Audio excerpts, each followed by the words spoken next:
I am Steve Rolls from Transform Drug Policy Foundation, and Transform Drug Policy Foundation is a UK-based registered charity, think tank and advocacy organisation, and we do policy analysis and advocacy work seeking to bring about the end of the war on drugs and replace it with a system of legally regulated and controlled markets. So some of our work is critique of the war on drugs.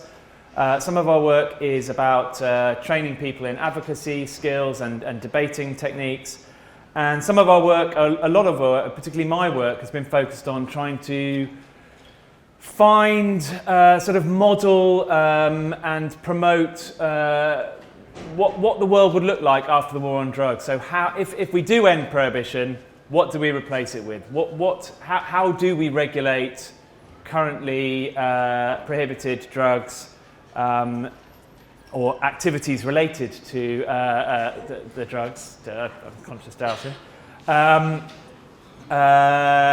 In a post-prohibition world. So what does it look like? How would you get your drugs? Who would sell them? What would the restrictions be? What would the price be? Would you be allowed to advertise them? All that kind of stuff. We've done quite a lot of work on. This book, Blueprint for Regulation, was written in 2007, 9, sometime around there, by me, but with a lot of help from the Transform team. And it's kind of our sort of flagship publication, which looks at the whole theory of drug regulation, and then it models different drugs, so stimulants and opiates, and cannabis and psychedelics. There's a little chapter in there on psychedelics if you're interested, which I guess you probably are. And I also doing and that book is you can buy a hard copy, but it's also free to download from the Transform website. The book on the right I've just published, and that's not free to download. Unfortunately, you have to buy that one. There's a few copies on the publication table. It's kind of a legalizing drugs for dummies type book. I'm not saying you're dummies, but it's kind of like a bluffer. It's like a sort of bluffer's guide to legalizing drugs, published by a New Internationalist in bookshops near you. A few of the key themes that I'm keen to sort of flag up. Just by way of introduction, I'm kind of going to talk about regulation in general terms, but then obviously I'm trying to relate it to the issue of psychedelics, so the legalization and future regulation of psychedelics. It's something that I've been thinking about quite a lot, particularly in the last few weeks with this conference coming up. And I do have ideas about it. We've written about some ideas about regulating psychedelics in Blueprint, but I also have questions because I don't know the answers to some of these things, and so it's been really useful for me to come here and talk to various people here about what they think about psychedelics in a post-prohibition world. And I hope there's going to be some time in the discussion afterwards where we can explore some of those ideas. And if people are interested in developing some of those ideas afterwards, after this session, please get in contact with me, because Transform's been floating around the idea of doing a sort of psychedelics project, perhaps a sort of regulation guide for psychedelics, for some time now. And if there was some interest in that, it's something we might move forward with. So I'm interested to hear from you as well as just sort of lecture.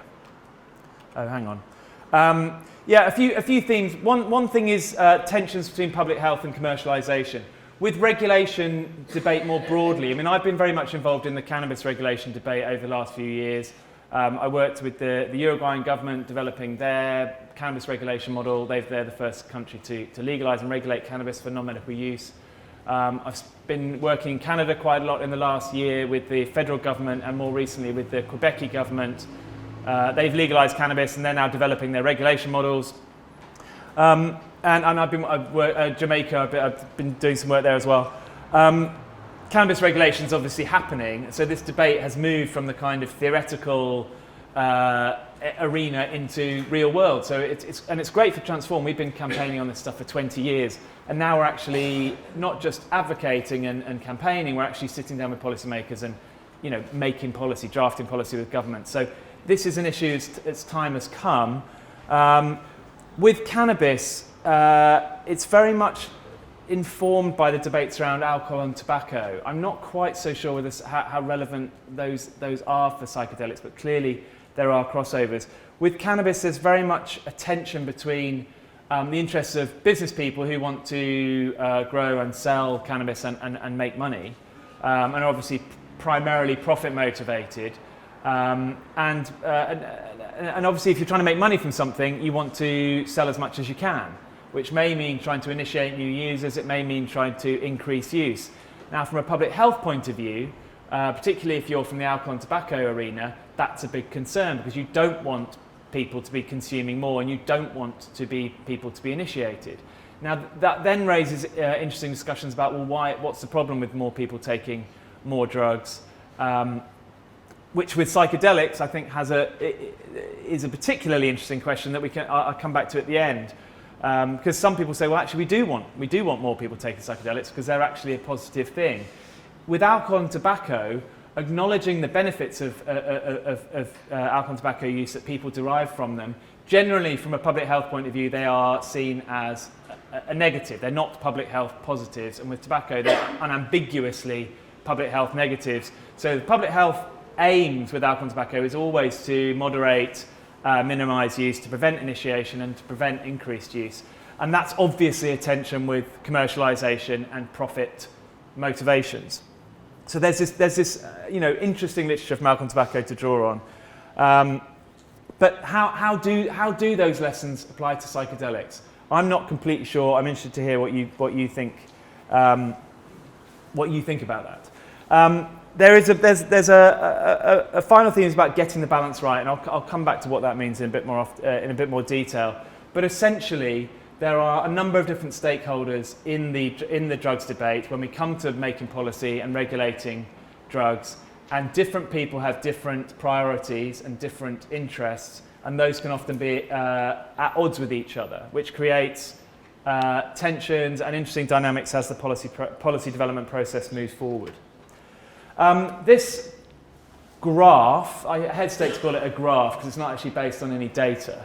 It's kind of a graphic to illustrate a point, and it's a sort of for me it's quite a neat way of describing what Transform is trying to achieve in terms of our advocacy for regulation. So up the y-axis we have social and health harms, so low social and health harms at the bottom, increasing social and health harms as you move up, and across the bottom, rather than a sort of data set, we've got a spectrum of policy options. So on the far right, you've got kind of hardcore war on drugs, moving through kind of decriminalisation and harm reduction models, strict legally regulated markets in the middle, and then moving, as you keep going, you move towards less strict, legal but less strictly regulated markets. And over on the far right over there, you've got free markets, effectively unregulated legal markets, sort of like tobacco markets in the 1950s. And our argument is that it's the sort of strict legal regulation in point in the middle, which is the sort of optimum sweet spot on this graphic, in that it minimises the social and health harms relative to other options. And you can see tobacco, for example, has moved from the bad old days of the 1950s, where there wasn't any regulation at all, towards the middle. And like now in the UK, it's plain packaging, sold behind screens. They've increased tax dramatically. They've increase the age controls, there's a ban on advertising, there's a ban on smoking in public places and all the rest of it. And so without actually criminalising users or prohibiting sales of tobacco, they've actually dramatically reduced smoking rates and displaced people to e-cigarettes, and there's been some really impressive public health benefits from that relative to 2 or 3 decades ago. From the other end, you can see cannabis policies moving from sort of hardcore war on drugs towards strict legal regulation models. Our concern is that you move from a war on drugs, you get to a sort of optimum level of regulation, and you don't stop, you kind of keep going. And there are risks. Legalisation is not a single regulation is not a single thing. There are options on that sort of right side of the graph between strict sort of government monopolies or strict regulation and sort of open free markets, and a lot of space in between as well. So in terms of a policy making process, the first thing to do is, well, what do we want our policy to deliver? Really, that shouldn't be too tricky. These are all obvious things, health, protecting young people, reduced crime, cost effectiveness, privacy and personal liberties. These are all obvious things that everyone can agree with, but it does warrant restating because obviously the war on drugs doesn't seem to have had much relation to those things.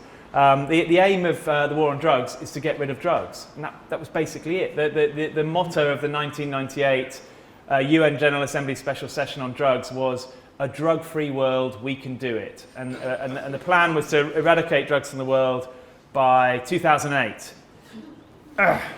They didn't. They obviously didn't do that. It was ridiculous. But it does highlight the fact that eradication and abstinence have been the driving force of enforcement-based prohibitionist drug policy for decades and decades. And actually, drug policy impacts on a whole range of different things, and we need to be acknowledging that and at the starting point as we move forward. But even if there's agreement on what the aims of drug policy are, and obviously protecting young people and children and health and crime and so on, different people have different priorities. So public health people prioritise health. Police and criminal justice people may prioritise crime reduction. Parent groups may prioritise youth protection. Drug users may prioritise their privacy and personal liberty. And those things are not sometimes in conflict with each other. If you take a classic example, which is tobacco pricing. Now, public health people are always pushing to whack up taxes, to whack up tobacco pricing, because they know they've got good research that shows as the price of tobacco goes up, people smoke less and less people start smoking. So it's like, yay, public health, brilliant, whack the price up. But the police go, well, hang on, as you whack the price up, you also incentivise an illegal market to undercut that super expensive, super taxed tobacco. So now in the UK, we have very, very high tax rates. About 70% of that tenner that your pack of cigarettes costs is taxed. But we have about 25-30% of the market is smuggled or counterfeit. So it's just and there's no perfect answer to that. It's about getting the balance right. So that comes back to that opening point. Getting the balance right between conflicting priorities. And that in turn depends on, well, who is actually involved in the policy-making process? Who's driving it, and which stakeholders have their voice heard the most? Identifying the policy options.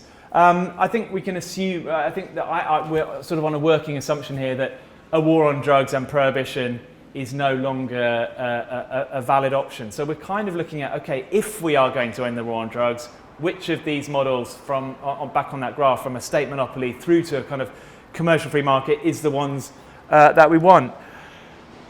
Worth reminding people that the idea of legalization is, you need to be quite careful with that concept. Legalization isn't really a policy as such. Legalization is a process of something that is illegal, or the activities related to it are illegal, become legal. So they're no longer subject to punitive enforcement.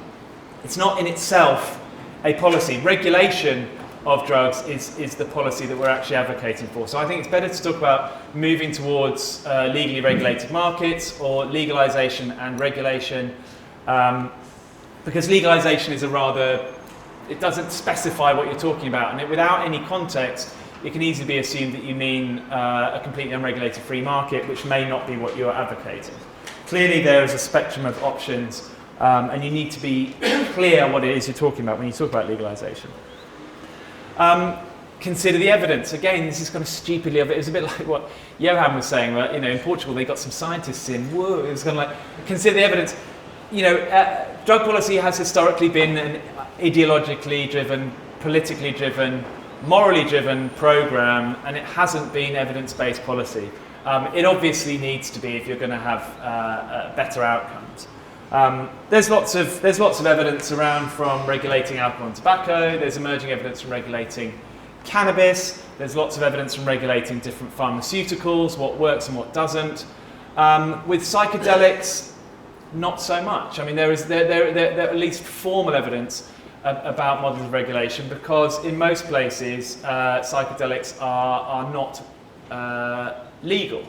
So we don't have evidence of psychedelic markets. What we do have is evidence from traditional use of psychedelics and some religious use of psychedelics, and I certainly think that's going to be useful informing this as we go forward. But we need to acknowledge that there are things we don't know. And that perhaps suggests that a cautious, phased, incremental moves forward is the sensible path. Obviously, there's not a one-size-fits-all solution to these questions. Different drugs, different psychedelics will need to be regulated in different ways in different locations. The idea of regulation is very much about managing and reducing risk. That's what regulation is. It's what governments do. It's why they do it. They should at least be looking after the welfare of citizens and reducing their risk exposure. We know that the risks with psychedelics are markedly different from most other drugs. They're not particularly. When I say psychedelics, I'm kind of talking about the sort of more traditional LSD, ayahuasca, DMT, and magic mushrooms, psilocybin. I'm not talking about all psychedelics, particularly including some of the weird NPS ones that I don't know anything about. In fact, no one knows much about them. I'm kind of talking about sort of those three sort of traditional sets of psychedelics during this for the benefit of this conversation. We know that there are risks associated with them, but we know that they're relatively far less than many other drugs like cocaine or heroin or alcohol. Psychedelics aren't particularly addictive, if they're addictive at all. They're certainly not associated with overdose deaths like other drugs can be. But there are some risks. And clearly we need to identify what those risks are and target any regulation system we have to mitigate against them. Heavy frequent use can be a problem, particularly most people say we don't want children and young people taking drugs, including psychedelics. There are particular vulnerabilities with psychedelics for people with certain mental health problems, and there are secondary risks such as driving whilst impaired or injuring yourself during a drug experience. So those are the kinds of things that a regulatory system should aim to target and minimise. Clearly, the greater the risk, the greater the need for intervention. So for more potent preparations or higher dose preparations, there's a greater need for interventions than lower dose. And clearly, regulation really isn't concerned with non-harmful use. And I think this is relevant to psychedelics because an awful lot of psychedelic use is not harmful or risky to any significant extent. And obviously, a lot of psychedelic use may actually be very, very positive. But positives aside, if there's no serious risks involved with it, then really there isn't, it doesn't need any regulation, or at least it needs a very light touch regulation. So the more risky, the more regulation you need. In terms of what you can regulate in the market, again, it's kind of obvious. Well, you can regulate all dimensions of the market: the production, transit, the products themselves, how potent they are, what preparation they're in. You can regulate their price and taxation. You can regulate the packaging in terms of what information would be required on packaging. I'm assuming at this point that these are being sold, or there is some kind of transactional distribution of these things between a vendor and a customer. The vendors themselves, should they be licensed? Should they be subject to any training requirements? The outlets that they're sold from, would it be online outlets, or would they be, if they're physical outlets, where are they located? What's their appearance? What's their hours of opening? And in terms of marketing, things like advertising, branding and promotion, do you allow that? And if you do, what kind of parameters would you have around it? And the buyers and users, who is allowed to have access to legal supply of any particular drug product? Most obviously, I'm thinking here of age controls. So in terms of your basic recommendations for moving forward with regulation, you need to agree the aims of policy and your basic sort of working principles. I think establishing some sort of independent commission of experts to work through the detailed policy development, like they did in Portugal, like they did in Canada with cannabis, I think that's a really useful and important idea. Get the scientists involved, get the scientists and experts involved, and look at the evidence. Come up with recommendations, maybe like they did in Portugal, agree in advance that you will abide by the recommendations of an independent commission of some sort. Establish a comprehensive system to evaluate policy impacts and outcomes. That's really important. You need to do that from the start, because if we're talking about evidence-based policy, you need evidence and you need to have funded, proper monitoring and evaluation of any policy, particularly if it's changing dramatically, which legalisation regulation would be. If we're talking about evidence-based policy, we need to have the evidence to work with. And you need to be able to respond to evidence. The policy mechanism system needs to be flexible enough to respond to evidence of what's working or what isn't working, or if there's changing circumstances, changing environments. Identify the key risks and design policies to mitigate them. I've covered that. Specifically, controls to seek to minimise and prevent commercial incentives to increase or initiate consumption. Now, people may make a case here that actually it would be good if more people use psychedelics. I think that's a perfectly legitimate case to make. I'm specifically talking about profit motivation here. I don't think it's good for people to be promoting psychedelics on the basis of making money and selling them. I don't think that's a legitimate case to make, even if you want to make a case that the world would be a better place if more people tried psychedelics.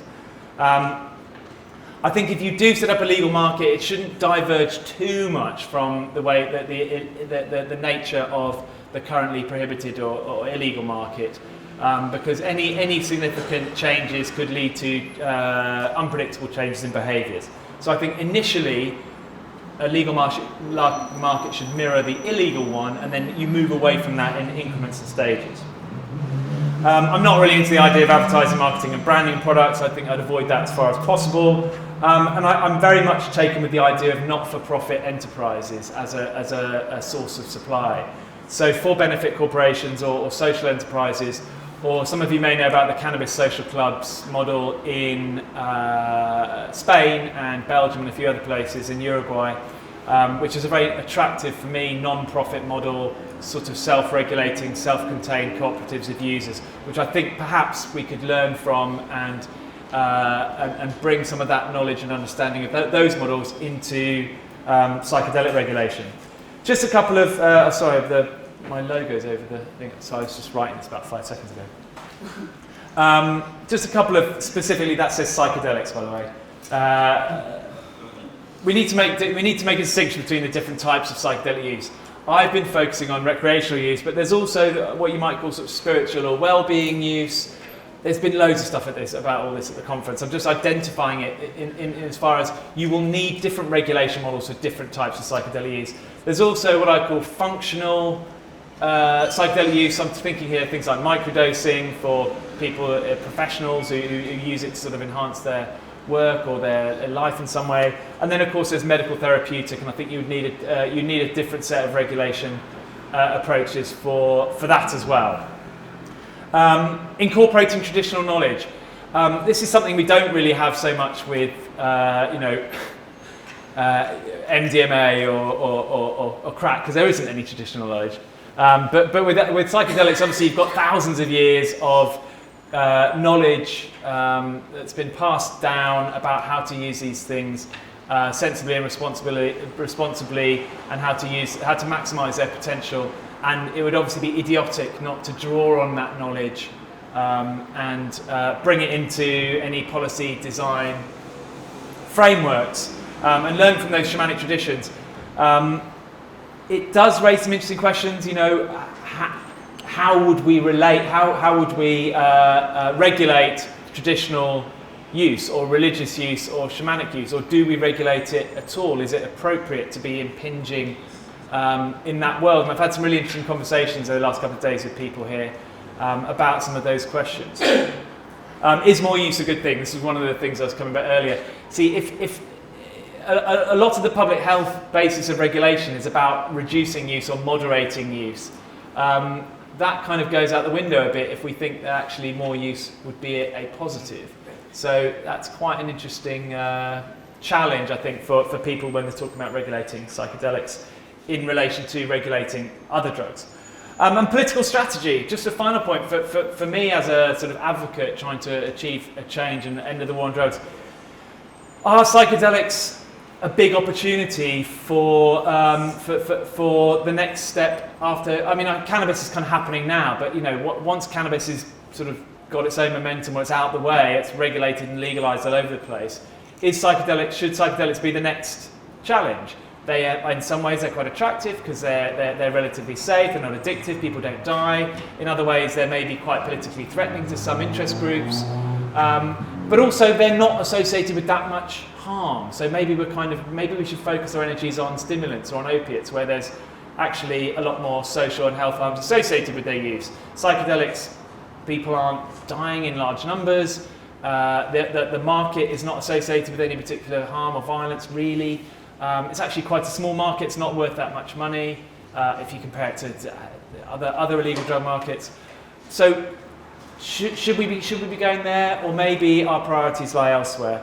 That for me is a particularly interesting question because because things are happening and there are opportunities. And I'd be very interested to hear what people think about. I mean, I guess people say, yeah, you should. This is a psychedelics conference. Of course, you're going to say, yeah, do psychedelics next. But drugs, and it's just one person, one lot of people. That's what you regulate. People. You've used the word regulation 1,000 times. All right, we're coming to questions. I've got like one more sentence, and then you can have a go at me about my terrible use of language and the concept of illegal drugs and regulation.